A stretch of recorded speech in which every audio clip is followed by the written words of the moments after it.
Have you ever felt that whisper in your soul calling you to something more, but all the things spinning around in your mind have kept you stuck?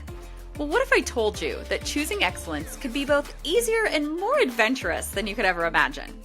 I am Chelsea DeBruin-Colbert, your host of All Things Excellence. I'm a soul catalyst for excellence who leapt off that corporate cliff and left small-town Iowa farm life in my 20s to follow my calling, helping women come home to themselves by anchoring into who they're designed to be.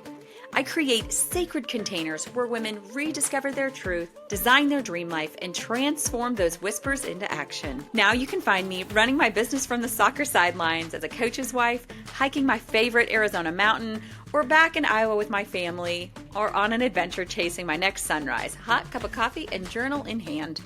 Through intimate conversations about the stories, the traumas, and the transformations behind choosing excellence, we're creating a collective healing journey together.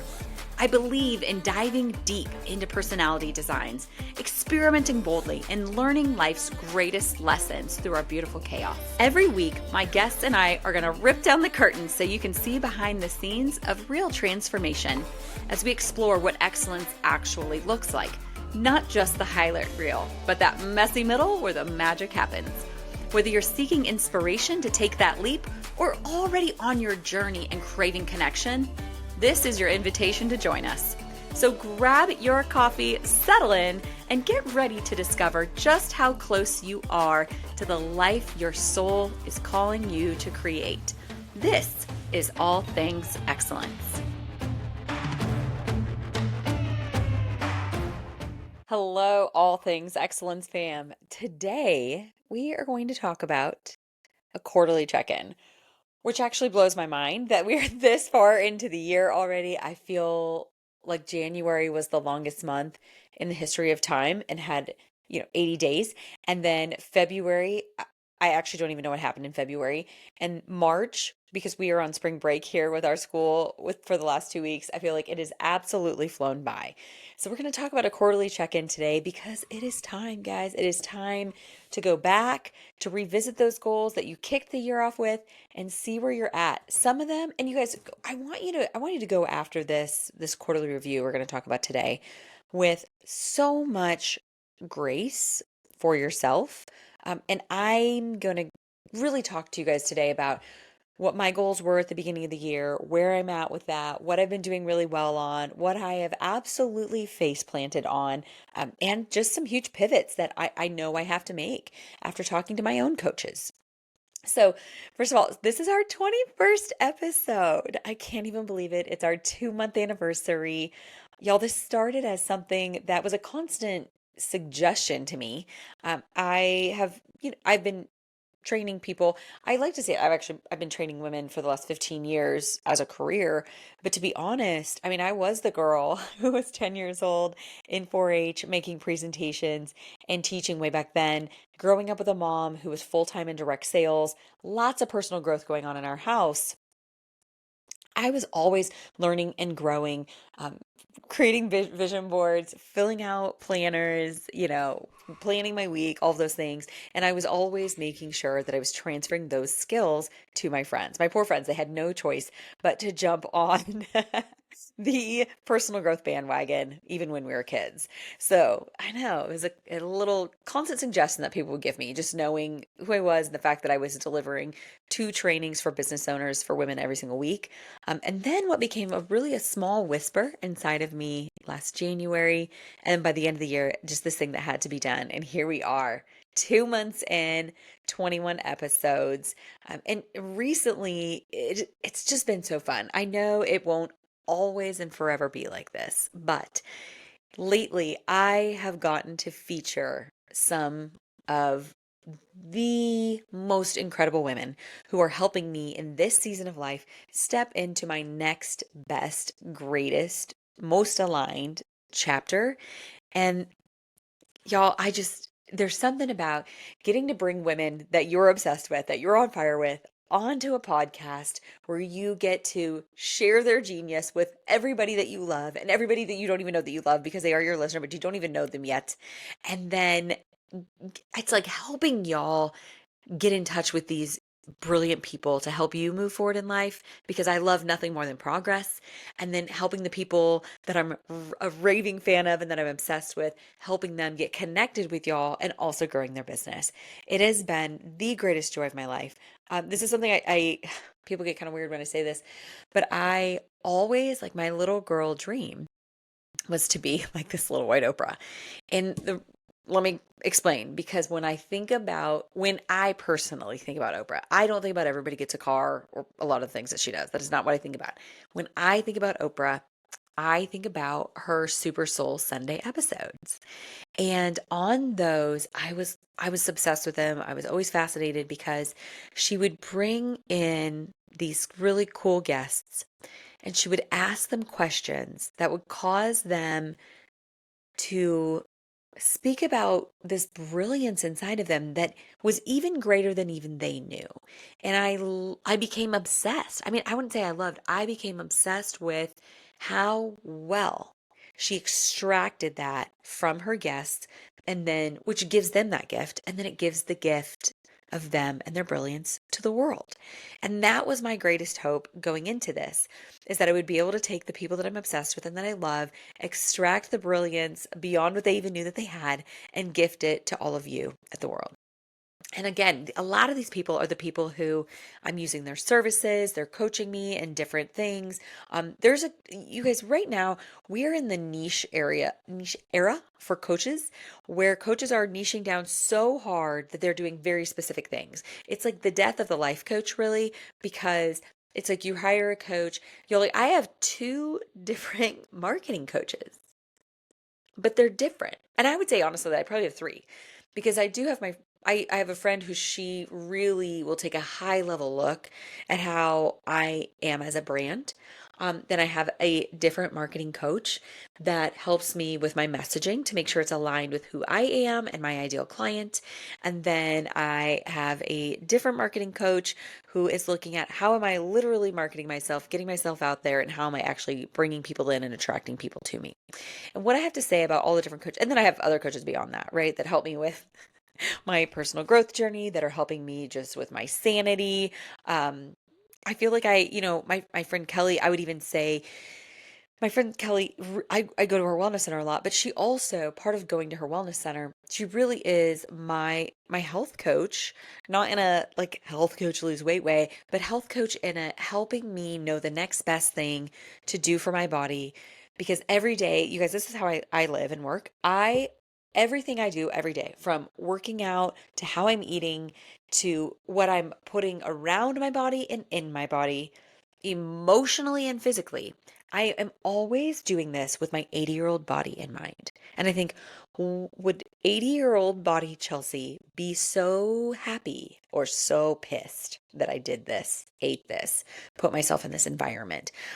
It does cause me to say no to a lot of margaritas. I'm not gonna lie.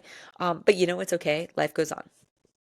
So the reason I think that all of the greatest coaches are always being coached is because there is active growth and there is passive growth. And if you really want to excel in life, you really want to excel in business, you always need to be involved in active growth. Passive growth is I'm listening to books on Audible, podcasts, watching the YouTubes, all the different things. That is passive growth. You absolutely want to be doing that. You want to be passively growing. But active growth is when you're actively engaging with somebody else who is helping you uncover blind spots, see what you can't see, and have the hard conversations that you're probably most likely unwilling to really have. Like, there are just certain things that we can't see in ourselves. And I had a session with one of my marketing coaches today, and we had a really deep conversation about some areas in my life where I've overextended myself, which is actually hysterical. Like, I knew that I was overextended. But she helps me with the messaging of my marketing. And so we dived into why am I doing that? And why am I doing it? Why do I need to stop doing it?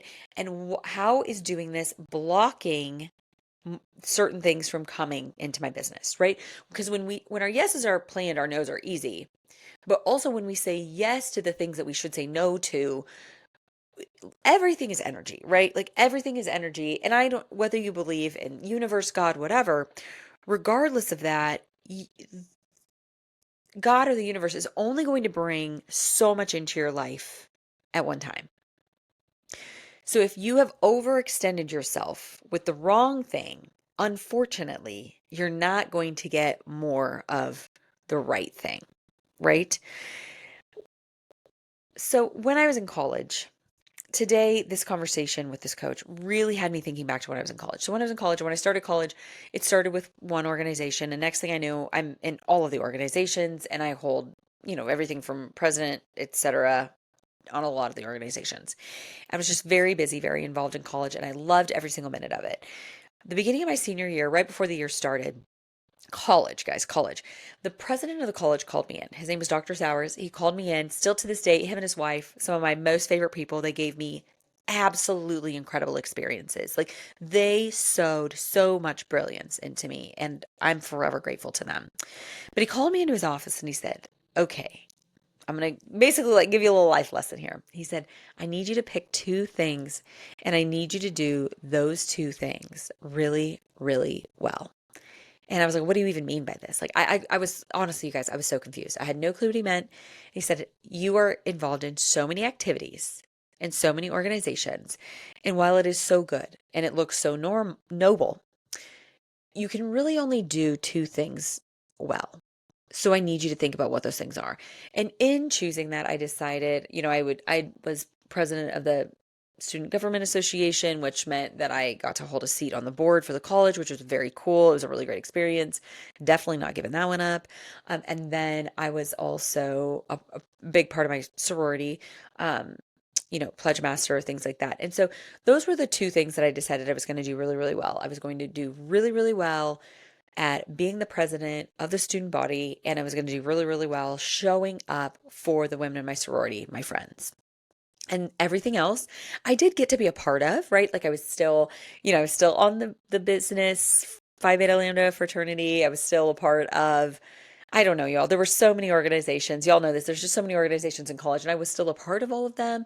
I still got to participate with a lot of things. I just wasn't holding a specific office where I had duties that were causing me to be overextended. And what I can tell you guys about my Enneagram 8 personality is I can get overextended really, really quickly because when I see something lacking, when I see someone missing the mark, when I see someone missing out on life, like I am always going to be the very first person to step in and offer the help, right? Which is where if you listen to the last episode, episode 20, with Robin, I think it was episode 20 with Robin, right? Pretty sure. Yep, episode 20 with Robin. 2 days ago, if you listen to that, you heard about the conversation where she said, "I wonder how many friends you would have if you weren't so helpful." I know. And it wasn't even a hurtful thing to me because I put myself in that spot many times in my life where I overextended myself out of my Enneagram 8's need to hold all of the plates for everyone in the world. Well, this week, my kind of like my family, my nanny family, my family that I nannied for years, which just has become like family. They were in our wedding. I stay there when I go back to Iowa. They came here for spring break vacation. And there's something about every single time I'm around the dad, his name is David, that, I had that in college where Dr. Sowers pulled me in.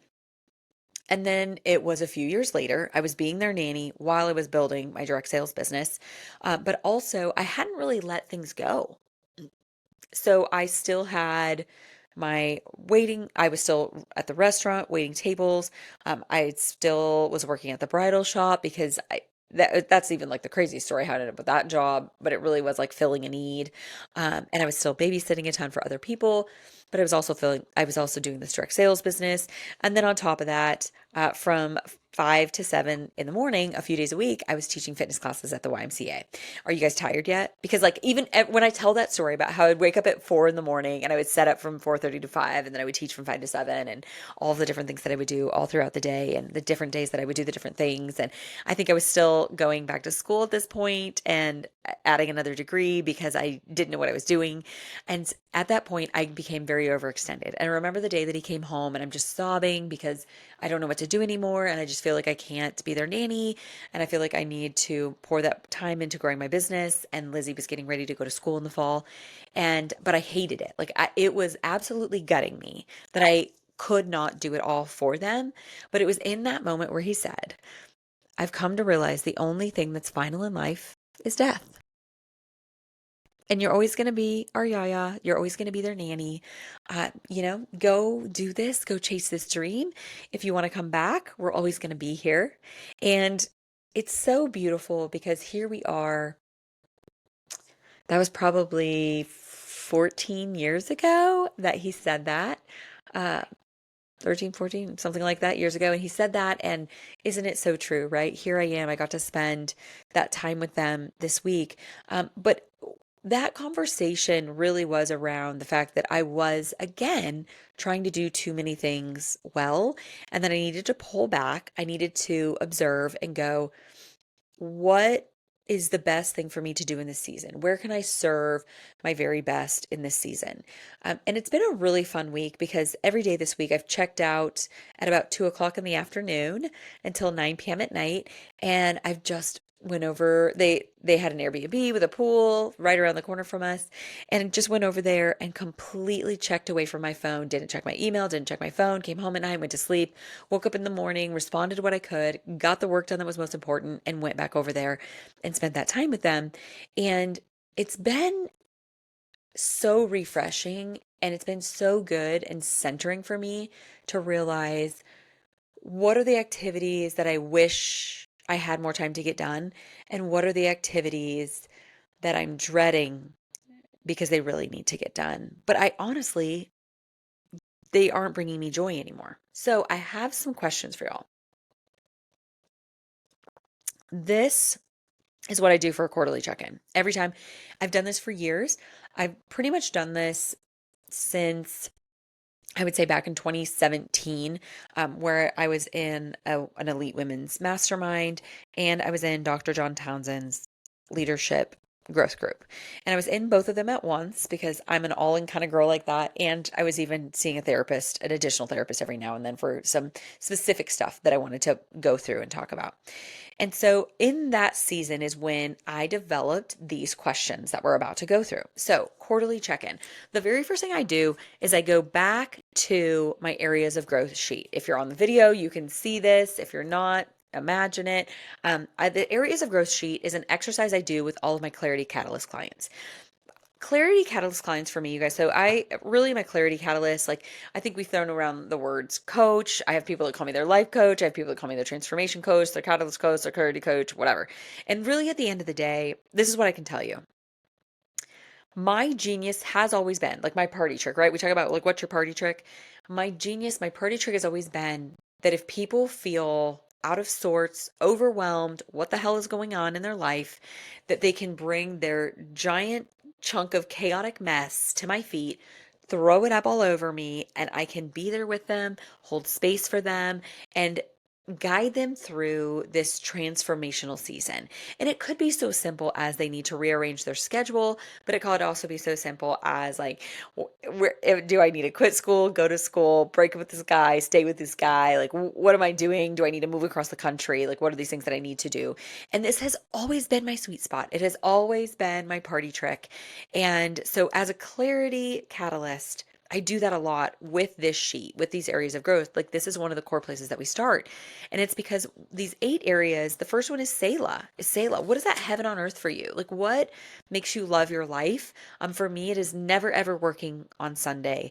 It is every quarter having 3 nights where I completely get away, go on a good adventure, having that daily quiet time, and then having a rest day every single month where I really get to check out completely. And we're not talking about the Sundays, because Sundays is that's like oxygen, okay? That's called putting your oxygen mask on. That is the bare minimum. But that one day of rest a month where you really just get to shut out the world and do whatever you want to do. Just listen to the small, tiny whispers in your brain. The next area is spiritual, checking in. What does spiritual mean for you? What does that look like? What is, and we talk about how do I want this area to feel, but we also talk about the metrics behind it. So saying spiritual, am I feeling spiritually connected? Do I wish that it was different? Is it matching up what I'd put on this sheet? What are the metrics that I'd written down of how I want to execute feeling this spiritual connection? Next is physical. Like, and for me, it's Monday through Friday workouts, eating 90% paleo. So it's looking at this and going, where am I at on this? Am I working out 5 days a week? What has my food diet been like?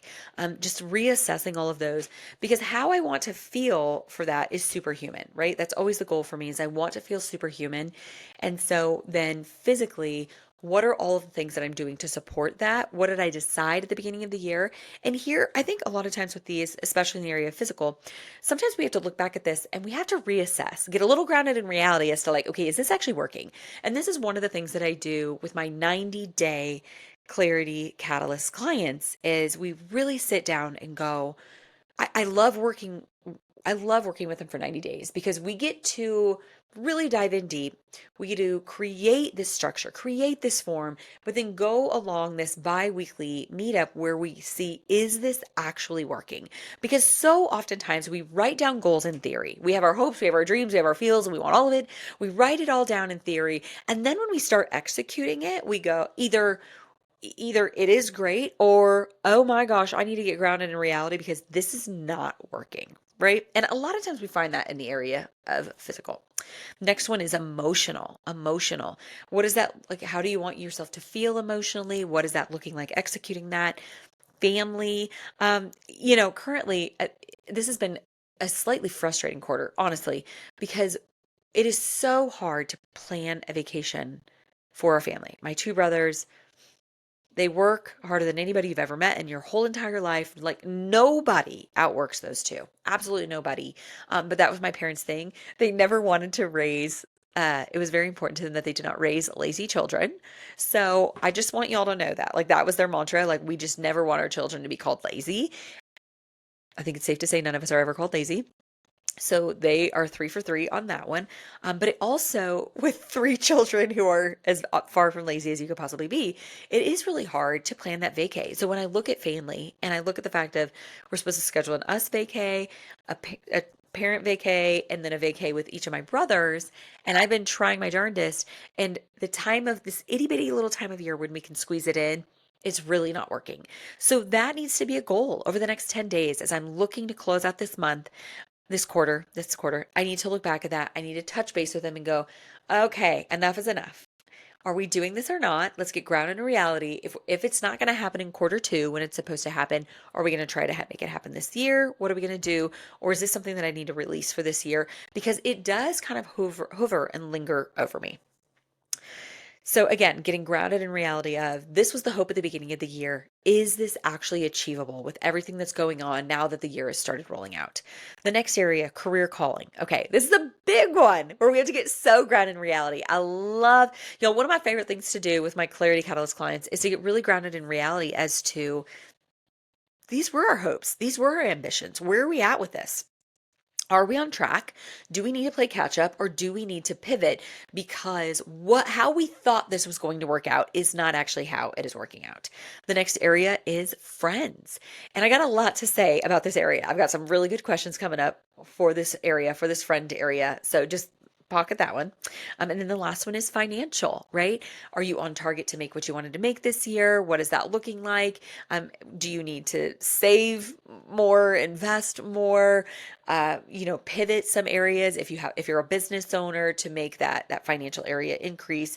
But again, really getting grounded in reality on, was that a realistic goal that I set? Did I set a scarcity goal that was really small and I need to set more of an outrageous goal because I'm already experiencing more than I thought that I would this quarter? And so looking at that, looking at how you wanted that area to feel, looking at the metrics that you set up that you were going to track moving towards those feelings. Are you making progress, or do you need to adjust your goals? So when I do that, then I also so I look at all of those, and then I take what I call my weekly plan sheet. If you are on video, again, you can see this. If not, just imagine a sheet. It says Monday through Friday and every day, 6 a.m. to 10 p.m. And I go at this and I write down my average week. I fill it all in, like what is my average week looking like? And then I do a really deep assessment. And I do everything from my quiet time, showering, cooking, Pilates, the jobs I'm doing, the clients I'm managing. And I look at that and I fill that whole schedule out, because you need to really walk through every single day. Like really walk through a Sunday and go, how are Sundays being executed? How are Mondays being executed? Because when you write down every single specific day, then this schedule is a little bit more full than you remember it being. Because if we just make a list of all the things that we do, we kind of forget things. So I always encourage my Clarity Catalyst clients to fill it out on the calendar, on this like blanket weekly average. What is your average week? Fill this out on this calendar. So then when you take that, then I want you to take everything that you wrote on that calendar and I want you to make a giant list. Make a giant list of absolutely everything you're doing. And yes, I want you to include showering in there, because there was a season where I was dreading not showering. I shower every night, but I was dreading what women lovingly call the everything shower day. It was a big dread in my life. And I discovered that I was procrastinating doing certain work in my job because I didn't want to deal with an everything shower day and deal with my hair. I have like very, very, very thick, very, very curly hair. You'll notice you never see it that way because it is so crazy curly and outlandish and it is unmanageable for me.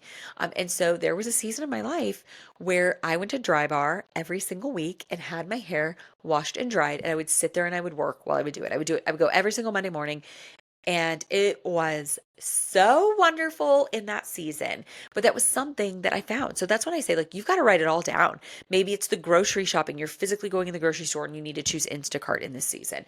Maybe you're cooking every single day of the week and you need to do like a takeout Tuesday. Give yourself permission to have takeout Tuesday. So there's one day of the week you don't have to worry about cooking. So when you make that huge list and you write down absolutely everything that you've been doing, then you go along and when you look at that list and you go, what am I enjoying? What am I enjoying? What are my basement activities and what are my balcony activities? And how you do that is you go down this list and you write a plus or a minus next to everything. Plus, if it's a balcony activity, like it's pulling you up, it's bringing you joy, it's lighting you up. And a minus if it's at a basement activity. If it's a neutral activity, like you pick up the groceries, you're like, oh yeah, every single Friday I pick up groceries from the grocery store and it doesn't bring me up or bring me down, but like it is what it is. You can put a neutral on it because there are a lot of neutral activities in our day-to-day lives. Now, next, what I want you to do is I want you to look at that schedule. Look at that schedule again. And I want you to make a list of all the people that you're doing life with on that schedule. Because there's a lot of people that we're doing like if I said to you, I want you to write down all your friends, you might write down a few people. But if I tell you, I want you to look at that list and every single thing that you're doing all week long, I want you to start making a list of all the people that you're doing all the things with, okay? And then I want you to go back to the people list and I want you to write a balcony or a basement or a neutral people. Try not to have too many neutral people, okay? But I want you to write a plus or a minus next to all of these people. Are these people pulling you up, bringing you up, or are they negatively bringing you down? And you've got to think about absolutely every single thing that you're doing and how much time you're actually spending doing it and how much time you're spending with those people. Are they balcony people or are they basement people? So you're going to look at these people, the activities, your jobs, and realize that all people, activities, and jobs come for either reasons, seasons, or lifetimes. And sometimes the invitation for this season to have them in your life has expired. It could be a workout that you're doing, people that you're doing the workout with, a job that you're at, anything like that. Next, I want you to ask yourself, write this down. What do I need to start? Or if you're driving, write it down in your brain. What do I need to start, stop, continue, or enhance? And write it down the page. Start, stop, continue, enhance. What do I need to start, stop, continue, and enhance? So start. What do I need to start doing? We're looking at our goals. We're looking at our metrics. We're looking at where we're not and where we want to be. And if it's possible, we're readjusting some of the goals if we need to. And when you look at that and you make those readjustments and you go to the start, stop, continue, and enhance, what do I need to start doing if I really want to hit this goal, right? For me, I looked at lifting 2 days a week. I am absolutely sucking air on the physical goal. But I can give myself a lot of grace for that and go, sis, you not only launched a podcast, but you launched a podcast where you are publishing 2 episodes a week and you're publishing a weekly excellence edit where you're sending everybody everything that's been your favorite thing going on for the week. Like, oh my gosh, you're doing great. Clap for yourself. But in Q2, we really got to get into this whole like lifting 2 days a week because apparently, quote unquote, at my age, I'm supposed to be lifting more. What I also need to do, what I need to start doing more is trusting God and my intuition. I've got to start doing that. I think I took so many leaps in the month of November and December that I went into more of a muted mode in Q1, just going, I took all these huge giant leaps. I trusted God like so big. And now I just need to be in this season where I'm doing the next thing and I'm maintaining the giant leaps that I took with him and with my intuition, right? I took that huge leap and started the podcast. Took the huge leap and went all in, as a clarity catalyst. Took that huge leap and hired a full-time person, hired Carline to be able to run this. And so now I need to retrust that intuition and start taking the next biggest leaps. Stop. What do I need to stop doing? For me, I know somehow, y'all, I swear, this is what makes me crazy in life is that if you do not learn the lesson, God will just keep bringing it back around. Can we talk about how annoying that is? And let me tell you something that God has been working in me, through me, on me, around me for over a decade. And it is saying yes to things that lower my value every single time. I am the very greatest friend that anybody could ever have to them. And I'm the absolute worst friend to myself. I, at the detriment to myself, always overextend myself and always tend to help people where instead of just helping them, I really should connect them with somebody that needs to help them. And so y'all, tiny little tasks all over the place that caused me with my Q1 assessment coaching that I did today to go, I am missing so many of my goals, and it is because I have said yes to too many things that lower my value. I did it 10 years ago and stopped myself. I did it 5 years ago and stopped myself. And here we are. I did it again. God is so good, so grateful that He keeps bringing this back around so I can just keep learning it. But what do I need to continue? What do I need to continue? I need to continue bringing guests I'm obsessed with because of how they're helping me on my life journey on this podcast. Because here's the deal. My design is a very, trial and error, crash, burn, learn, leap again, lives for joy, lives to be in the moment type of gal. And because of that, I attract people into my influence who love learning about what I'm doing for the sake of learning from my experience, right? They're like, she's doing a parasite cleanse. What parasite cleanse did she do? Should I do it? What is it like, right? Like people love coming along on the journey.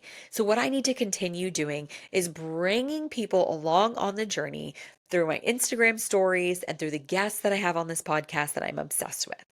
The next is enhance. It's like enhance means like, what are you doing? But you need to like crank it up a notch. Okay. What do you need to crank it up a notch? What do you need to enhance? And for me, I need to enhance the rate at which I'm showing my Clarity Catalyst offers on Instagram. I need to enhance that. I need to get better at it. I need to, and I am, y'all, I am hiring all the people to help me craft it in the right way that lets me do what I want, that lights me on fire, where I'm working in my genius, and also where it helps me attract the client that's meant for me. Because if that client's meant for me, then I'm meant for them. And that is absolutely when magic happens. My word for the year is reclamation. And the closer the closer, I guess, more into the year that I've gotten, the more into the year that I've gotten, I've realized that the word reclamation is really more about 2025 being the year that I reclaim my voice, which is so beautiful. I can see why God was like, I'm going to get this girl on doing a podcast. I need her to find her voice back. We all know it had been like, had the heck muted out of it, just from people that were in my life. And so how am I living in that? Like when you look back at your word of the year, ask yourself, how am I living in that? How am I living in my year of reclamation? How am I living in my year of reclaiming my voice? Reviewing quarter one and looking at how I spent my time and my money. Our bank account and our calendar are a direct reflection of our values. Okay. Our bank account and our calendar are a direct reflection of our values. And if you assess your bank account and you assess your calendar and you don't like what you see, then you are out of alignment in your values, which is yet another thing I love helping our Clarity Catalyst clients do, because sometimes we look at that and we go, this is reflecting my values, but this is not true. Where I'm spending my money, I don't like it. Where I'm spending my time, I don't like it. And you're like, I don't even know what I value, but I know that I don't value these things. And we get to sit down and we get to look at that. We get to dive into it. We get to do the exercises that help you break it down into your top 5 core values, and then look at how can we take all the feels, take the areas of growth, and cause those areas of growth goals to align with your values. Create metrics that support it. So when we get to the end of quarter 2 and you assess your money and you assess your calendar, it really truly does reflect who you are and your values. At the beginning of the year, a different kind of coach that I had, who is actually our guest on our podcast next week, her name is Shauna. She had said to me, she had spoken over me, you guys, and she didn't even know. Like, she didn't know me. It's kind of a crazy thing. You'll learn about it next week. But she had spoken over me that very soon I would get to be back to the hustle without the burnout. Back to the hustle without the burnout. And I can tell you, I hadn't been in the hustle since 2016, but I was missing it. And every time I would try to go back to the hustle, I would stop myself. I would sabotage because I didn't believe that I could get back to the hustle and not have the burnout, not just have like an ultimate meltdown. And I did some brain spotting with my friend Rachel, who will be a podcast guest coming soon. And we overcame that, because when Shauna spoke that over me, that you will get back to the hustle without the burnout, I believed her. But I also believed that I had some wiring in my brain that was going to sabotage me about that. So I did some brain spotting on it. I wrote a new truth statement, which is another exercise that I do with my Clarity Catalyst clients, where we write this new truth statement where we're acknowledging the thoughts that we did have, but then we're also rewriting the new thoughts while also acknowledging the old thoughts. Because if you don't acknowledge the original sabotaging thought and you try and only replace it with just a blanket affirmation, your brain is like, actually, you're a liar and you're wrong, right? It doesn't absorb it. We've got to like kill off the bad thoughts to be able to rewire the new thoughts. Okay. So the promise to myself that I made to get back to the hustle without the burnout also means making some people mad for the sake of my sanity and the greater good. And that is kind of where I'm at right now. It's looking at, where are all the places in my life that I've overextended myself, where I've said yes to too many things? Or maybe, there's one area in my life where I'm planning this monthly meeting. Not only am I in charge of planning it, I'm in charge of reserving the space, a lot of things to do with it. And there was a season when I started that, I think 2 years ago now, 1 or 2 years ago, where I did have that bandwidth for it, right? Like, I wasn't doing all the things that I'm doing now. And now it is like, I want to give you guys this permission where it is this simple thing. I need to call a restaurant every month. I need to reserve the space, and I need to put up a couple notifications that the meeting is happening. But the amount of bandwidth, the space that takes up in my literal brain has now become too much. And that task now needs to be delegated to somebody else who has that bandwidth to keep making that happen, to keep that community feel going. I created the community, and now I'm going to pass it off to somebody else to maintain it. And here's the thing, when you will finally lay down the thing that has just become too much, that's wearing you out, it opens the space for the right person who's praying for the opportunity to grab it. When we hold on too long to things that the invitation has ended, we're not only hurting ourselves because we don't want to do it, we're overextended, we're absolutely exhausted, but we're also killing the opportunity for the person that's supposed to be stepping into it. They can't step into a spot that we're currently filling that we're not even supposed to be filling, right? So for me, that promise I made to myself, getting back to the hustle without the burnout, even though there's some things that I go, oh my gosh, this makes me sad, this freaks me out, I'm going to feel bad, telling people I can't do these things anymore, telling people I need to hand these things off. But then also I have to remind myself, I'm not even doing it that well, and there's someone else that has been praying for the opportunity to be able to do that, to be able to fill that, to be able to feel like they're that person that is bringing that community together, that's planning the meetings, that's planning the content. What two things? So, in closing, I want you to ask yourself, what two things other than your family are you going to choose to steward really, really well for quarter two? What two things? So, this is the last question I want to leave you with. What two things other than family, other than seeing family, if you have kids, this does not count their activities. You do need to assess their activities. Like, go to your kids and be like, y'all get two things. Like, that is it, because your two things become my two things, and I've already got my two things, so now we got four things, right? What two things, other than spending quality time with your family, are you going to choose to steward really, really well? Or maybe you're in a season where stewarding your family really, really well is one of the two things, because that's just what you need to do right now. If you're currently sitting here with all these questions that I've given you, spiraling in your head, I want to encourage you, go to chelseadbc.com, schedule that intro clarity call with me, and we will take 30 minutes to unpack your chaos, your confusion, create the next steps and structure to give you a little bit of peace of mind to move forward. I want you to know, like, what is a clarity catalyst? Like, what does that look like? Like, what do I even do? And here's what I can tell you is God has absolutely wired me to be able to hold space for you while you lose it, throw up all the confusion, throw up all the chaos, throw up all the uncertainty. I get to hold space for you. I get to hold on to all of that stuff. I get to spot the patterns. It is so wired in my DNA that I spot patterns that you don't even realize are there, and to help you then create some form, create some structure to give you certainty and peace to be able to do life the way that you want to do, and to be able to live that life of your dreams. Because I ask myself constantly, what is ideal Chelsea doing in 5 years? Who is she? What is she doing? What does her life look like? And I want to help you do that. I want to help you live your most ideal life. But it starts with these questions. It starts with our intro clarity call. So head over to chelseadbc.com or click in the show notes. Schedule an intro clarity call with me today, because I cannot wait to help you get started. Thank you, All Things Excellence fam. I will see you next time.